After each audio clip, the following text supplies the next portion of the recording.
name is Rob and my name is Rob Andrzejewski. I'm the Director of Sustainability at the University of Richmond, and very excited to speak to all of you about sustainability at the university. The way this is going to work tonight is I'm just going to share a little bit of information about what we mean by sustainability and the work we do at the university. And then there's going to be an opportunity for you to ask questions. At the bottom of your Zoom screen, there's a little Q&A feature. You can just click that and type your question in there, and I'll be sure to do my best to address your questions today. I'm going to just start off a little bit about what we mean by sustainability at the University of Richmond and sort of what that looks like. So the way we define it is rather broad and some might say aspirational. It's the idea of creating environmental, social, and economic conditions that foster both the health and well-being of people and the natural world now and in generations to come. So on the top, we've got the environment, society, and economics. And often when people think about sustainability, they think about going green. And that's certainly a big part of it, the environmental part of it. But we need to recognize that within the environment, we've got these nested circles. And in the center of that, we have our economic, the goods and the trade networks that we have that allow us to have a quality of life. And all of that is a function of society. And then society depends on clean air, clean water, access to food in order to live a healthy life. So these three things have to be in balance with one another. And then the next piece of it is that we want to foster both health and well-being. And those might sound like synonyms, but the way we think about them is health is your baseline. And when you get a cold, you're below that baseline, and then you're back up to it when you're healthy, when you've recovered. Well-being is about being your best self and really getting into a condition of thriving. So we want to make sure that if we have a negative condition, we get it back to health, and we want to set it up so that people can thrive and the environment can thrive and our economic systems can thrive and those things can work together. And sustainability is all about people, which is really critical. Sure, hug a tree, absolutely save the whales. Those are critical things. But ultimately, what we're trying to do is make sure that human society can endure. The key to that, though, is a recognition is that we depend on everything that we need is from the natural world. So the secret is that by being a good steward to nature, we are able to get into that situation of thriving. And sustainability exists not just now, but the ideas and decisions we make, we need to think about people in our great-grandchildren's era. We need to think 5, 6, 7 generations down the line when we make a decision, because we don't want to borrow from the future in order to have a good life today. We don't want to take more than is due to us. We want to make sure that by stewarding the future generations, we will actually create better conditions for ourselves today. And there's also a historical legacy that we take in mind. So there's a lot that goes into sustainability. And then now I'm just going to shift into sort of what that looks like on campus. And we think about sustainability in nested circles. And the innermost circle is you as an individual. Now, you might hear things like, there's a ton of waste in the world, so be sure to use a reusable bag because there's a picture of a turtle with a plastic straw up its nose, which is horrifying. And yes, please don't waste plastic.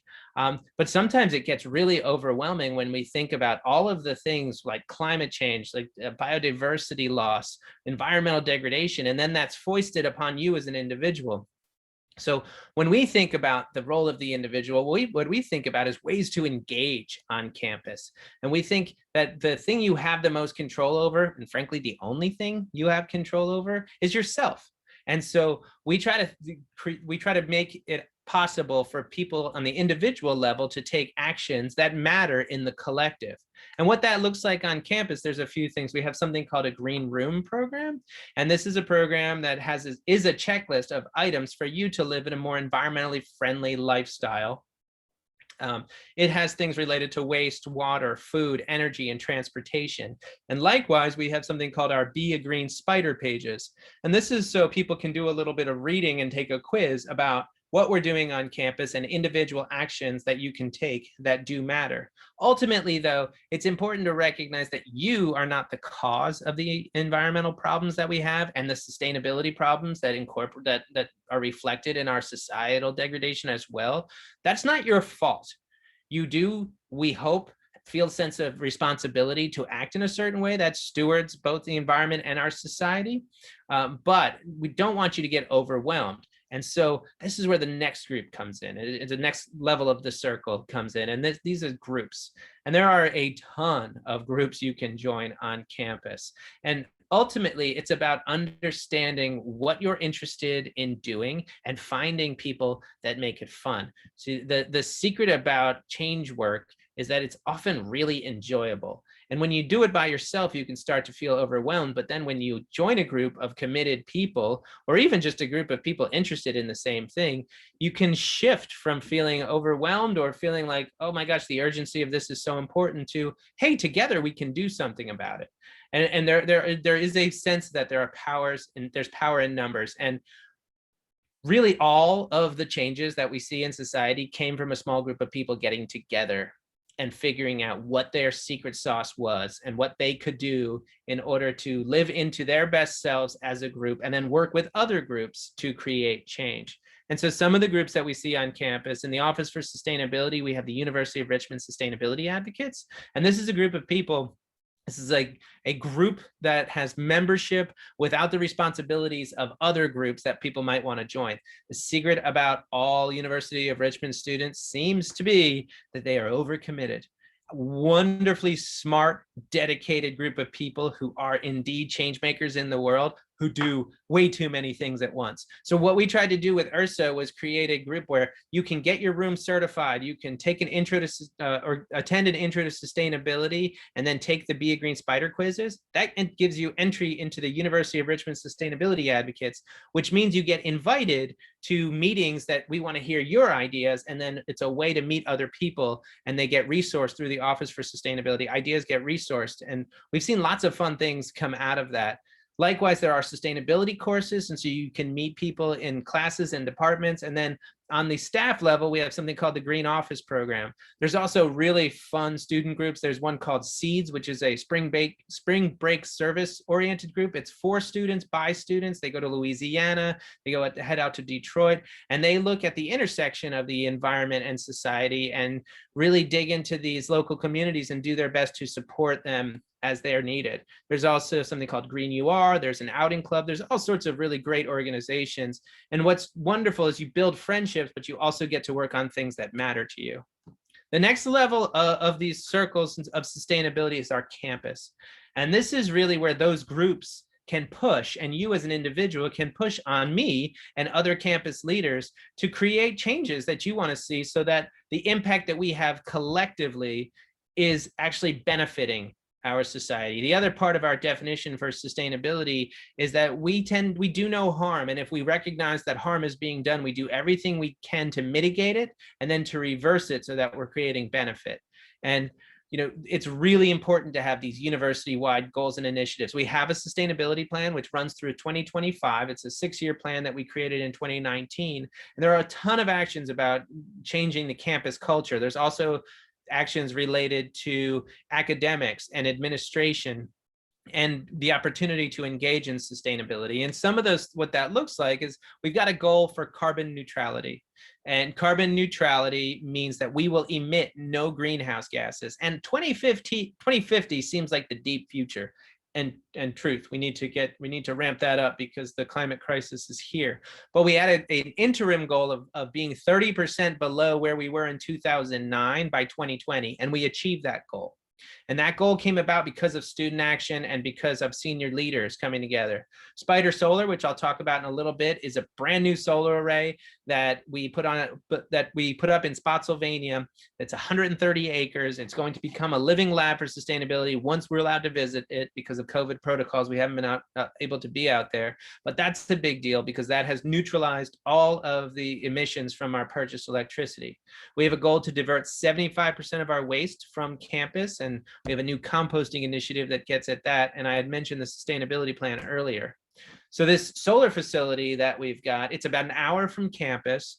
And we are excited about figuring out ways that we can allow students to engage in that. It just started producing electricity recently. We're in our first year, but at the end of the year, we will be 57% below our 2009 levels of carbon emissions.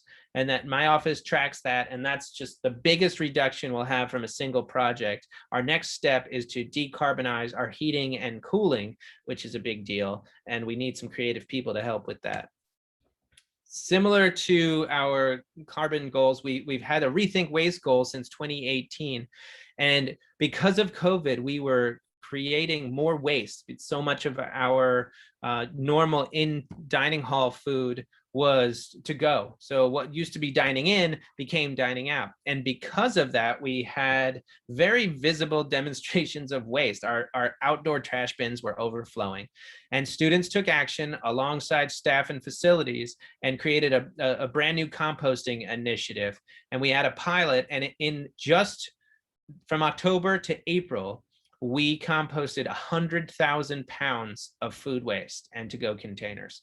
We worked with a group called the Compost Coordinators, 10 students who educated peers, and we're hoping to bring that back and to expand the program. It's not residential yet, it's just going to be in our dining facilities, because composting is a more challenging initiative than recycling in terms of food waste has to be taken out of the buildings more often. And if we don't do it correctly, we can lose the ability to work with the companies who take our compost because they need clean compost. So there's a lot that goes into it. Again, we need student activists to help to push us so we can go harder, faster when it comes to it. It's a big deal that we've got it.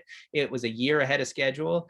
In a world where so many things got turned on their head, this was a big benefit of the pandemic. The next level is our community and our state.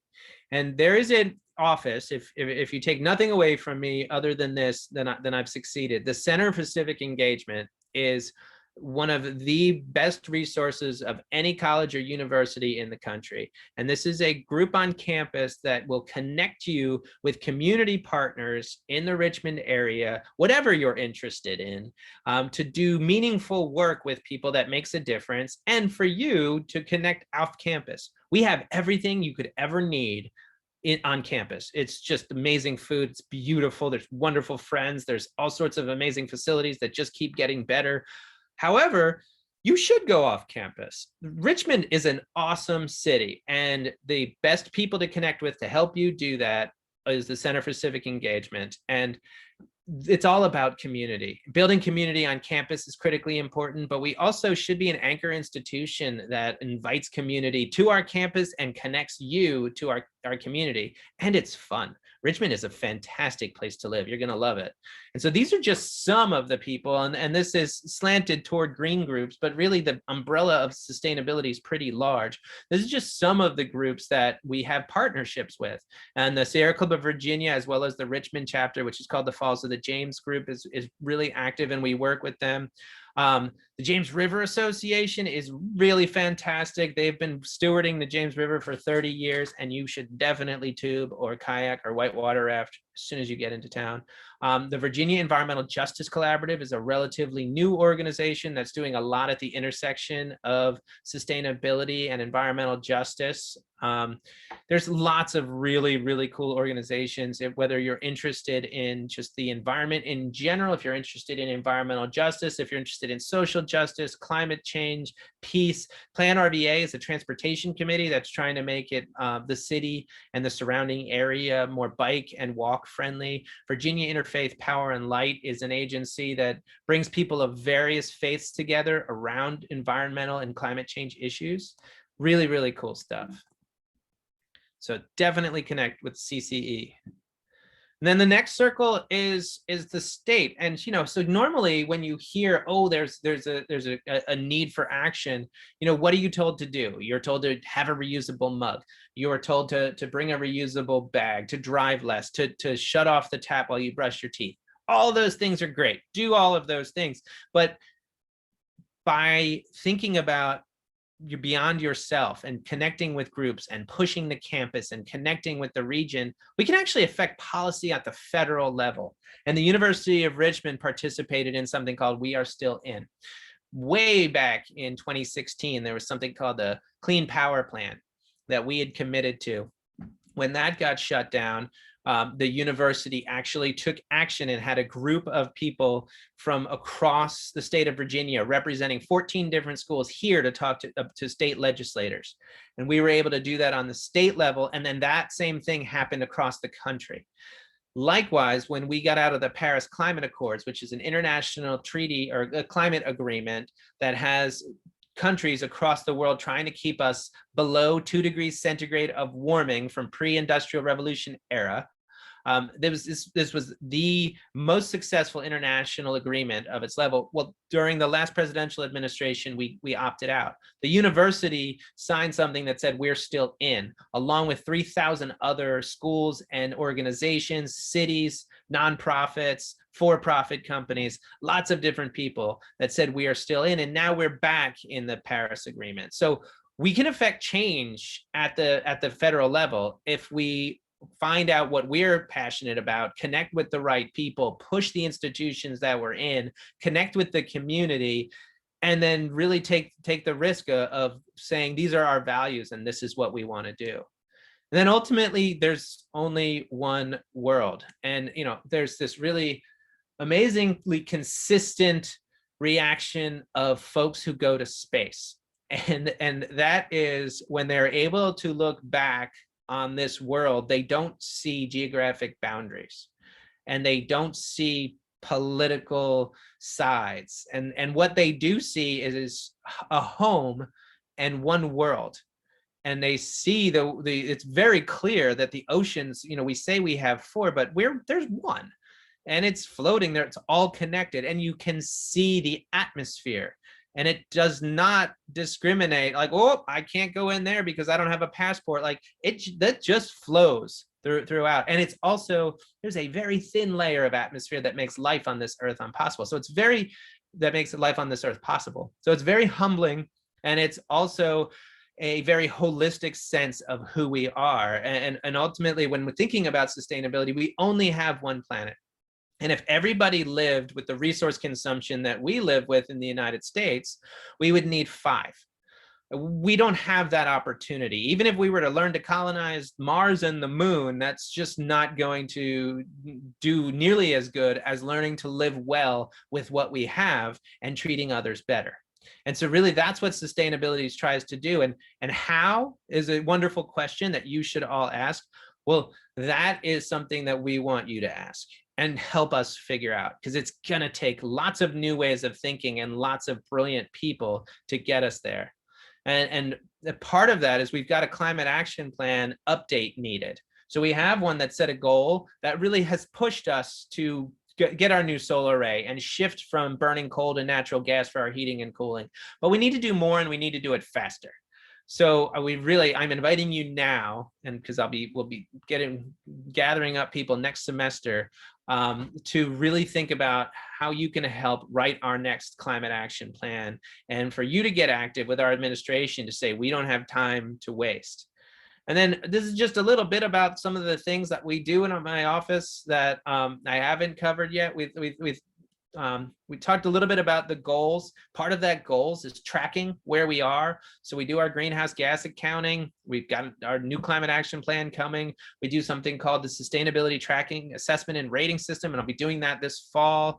We track all of the waste that comes out of our campus.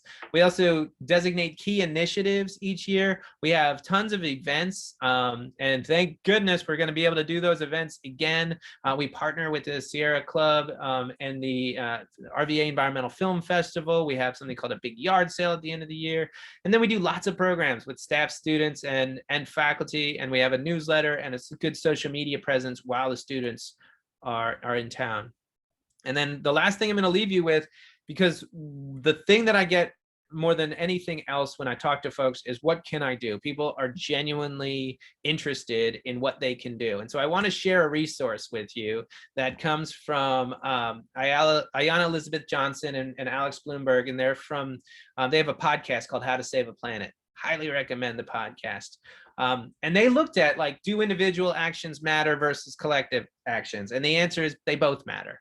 And sort of this idea of the nested system that I just shared with you is they kind of touched on that a little bit, just not as explicitly. But ultimately, when you're thinking about yourself, again, the only thing you can ever really control in this life is you. What should you do, and what, you know, what can I do? So thinking about first, what brings you joy, and that might be surprising, but ultimately it's what are the things that like help you want to get out of bed? What are the things that put a smile on your face? Because if we don't think about what gives us happiness when we're working hard to create necessary change, we are just going to end up unhappy, and unhappy people are not as effective, and tired people, exhausted people, just not as effective. So think about what brings you joy, what sorts of things, you know, and a lot of people are really excited about food in our community. Richmond is a very delicious community.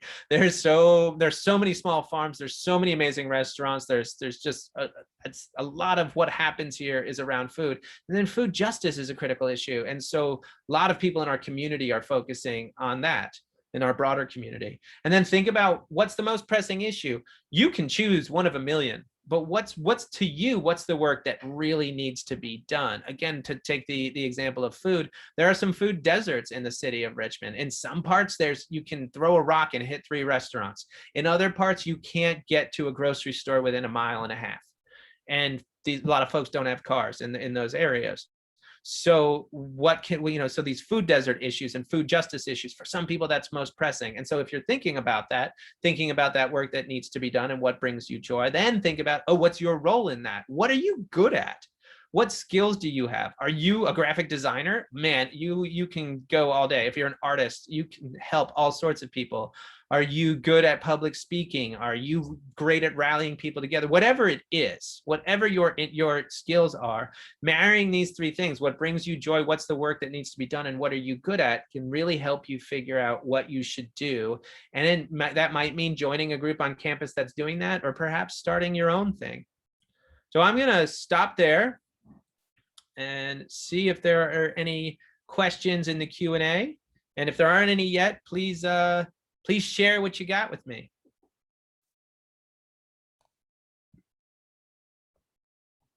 Oh, so Joe is asking, if you love to cook, how could one get engaged? So there is now a test kitchen in the Wellbeing Center. And they will be having the opportunity to learn from folks. I don't know how much cooking they'll be doing, but they will be teaching people how to prep certain meals. So I imagine there will be some cooking involved in that. I can't guarantee it. I know that they'll be doing some healthy food options in the Wellbeing Center. And also they're going to be looking at eating local for some of their presentations.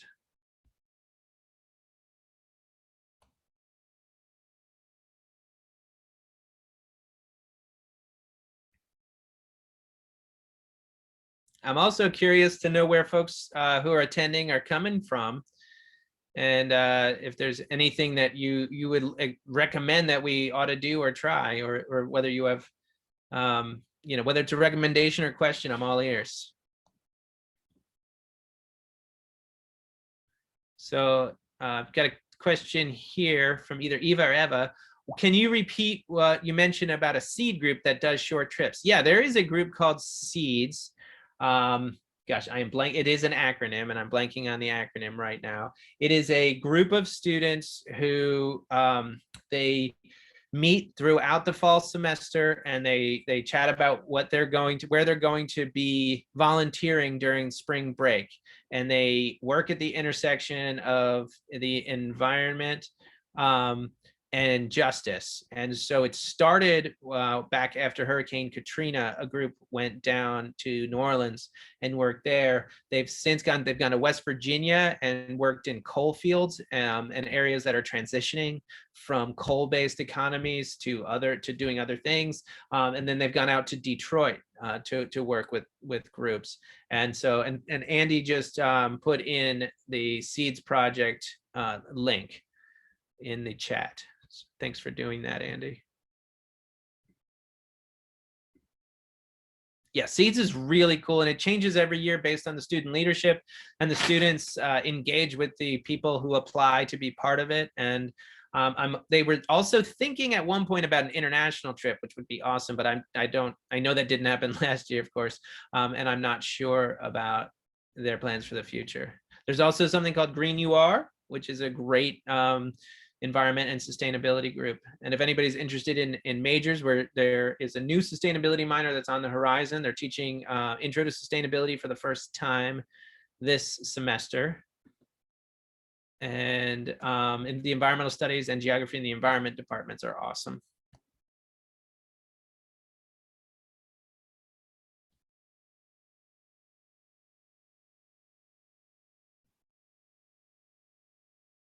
Well, I'm happy to take more questions or hear your ideas. If you want to get involved in sustainability, the easiest way to connect is sustainability.richmond.edu. We'll have a lot of things that are coming up starting in early August to be sharing with folks. But you can always reach me at sustainability@richmond.edu. Feel free to email me. And my name's Rob again, but you just sustainability@richmond.edu is the easiest way to connect, and I'm happy to answer your questions and would love your involvement. Joe's asking, do we cooperate with any orgs in Richmond? I mean, a ton. There are so many organizations that we work with in the city. The best place to connect with folks in the city is via the Center for Civic Engagement, but the Office for Sustainability, we bring in, there's a group called Veridiant, and they do our green building certifications, and they sometimes do trainings on campus. Interfaith Power and Light we've done work with them, and we've connected with the chaplaincy on campus. It's really another wonderful group to connect with on campus. Even if you don't feel like you belong to any specific religious group, they have a spiritual but not religious group to kind of cover folks who are thinkers and creators, but don't necessarily have a faith tradition. We've worked with the Sierra Club of Virginia quite a bit. There's lots of other folks, like for-profit companies like solar installers that will sometimes come to campus. We also try to hook students up with internships. We recently had a student connect with Lewis Ginter Botanical Garden, which is an awesome place for an internship.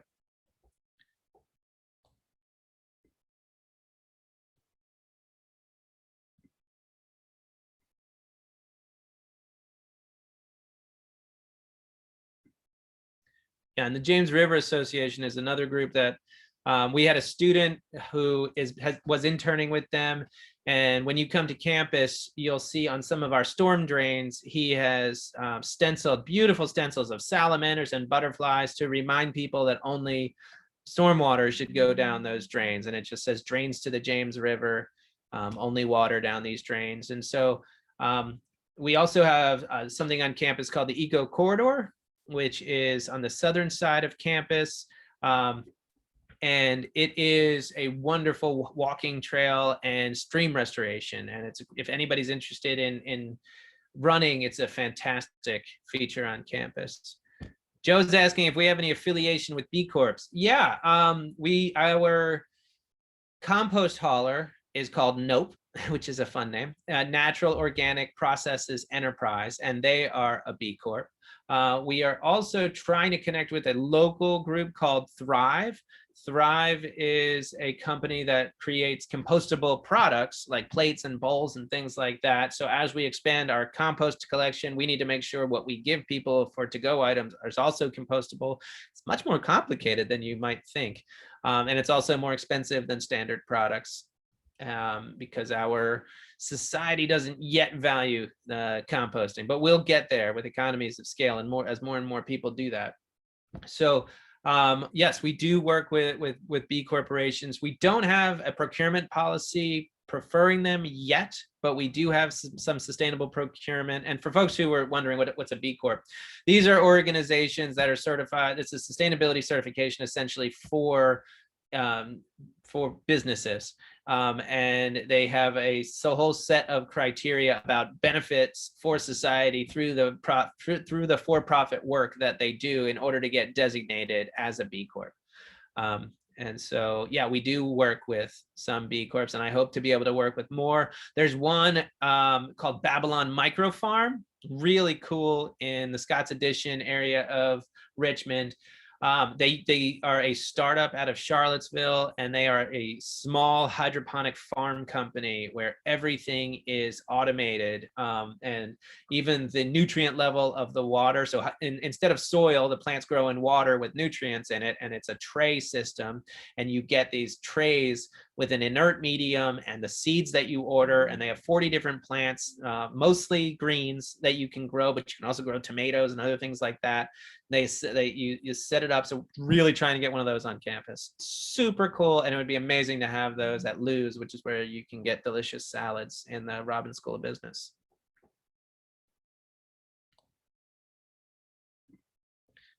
Do we have any hydroponic food? Well, I just mentioned not yet. We may have some of our dining hall lettuce may come from hydroponic farms, but we aren't growing any. The Babylon Migrant Farm is like our biggest opportunity. And when you get here, I'm going to be working with our entrepreneurship folks to do a tour of their facility. I just toured it. It just opened here in Richmond, their new facility, and it's fantastic. And yeah, we need to do more with entrepreneurship and sustainability because it's a logical intersection, but not everybody thinks about it right away.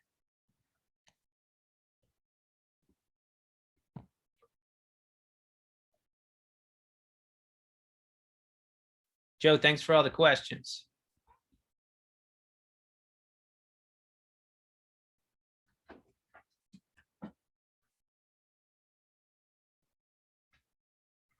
All right, well, I'm not seeing anything else coming in, but I do want to say thank you to all of you for your interest. I hope I was able to share some things about sustainability that was interesting to you. Joe is sharing that his wife is doing her MBA on sustainability, which is very cool. That did not exist when I was in college. We've really come a long way, and it's very exciting to even know that we're able to study this now. And the idea of creating a minor is so cool. And if you're interested in that, please let folks know that you want that minor to exist, because the only way it's going to come into being is if our students are asking for it. And most students may not know you could even ask for it, but I'm telling you, you can, and we're close. Well, thank you. Don't be strangers, please. Sustainability@richmond.edu is the best way to connect with me. And Andy also put the link to the Center for Civic Engagement. Please check that out. It is something that if you find it right away, you will be happier and more connected to the city of Richmond than otherwise. It's a really, really fantastic resource.